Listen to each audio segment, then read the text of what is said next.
হযরত আলীর কদমে আব্বাস সিদ্দিকীর জান কুরবান হয়ে যায়। ও হযরত মাওলা আলী, আপনি বারেক জিজ্ঞাসা করেছিলেন, তাই তো মনে বড় ভরসা আছে ওই দিন আব্বাসের চিন্তা হবে না।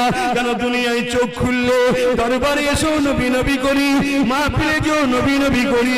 যুবকদের ডাকি আমার লিডারকে ধরো, যুবকদের বুঝাই আমার নেতাকে মানো, বোনেদেরকে ডাকি আমার লিডারকে ধরো, বাপ মাকে বলি আমার নেতাকে ধরো। যেখানেই যাই মুহাম্মদ রাসূলের পক্ষে লোককে ডাকি, অর্থাৎ নবীর গোলামি করে বেড়াই। তাই হযরত আলী বলেছিল, ইয়া রাসূলুল্লাহ হাবিবাল্লাহ, আমাদের গোলামদের কি হবে দশা? আল্লাহ নবী বলেছিল, আলী রে, আল মারউ মা মান হাব্বা, যে যাকে ভালোবাসে তার সঙ্গে থাকে। হে আলী, এই কঠিন দিনেতে আমাদের যারা দুনিয়ায় গোলাম হবে, আমাদের জন্য যাদের দিল ব্যথিত হয়, আমার দুশমনকে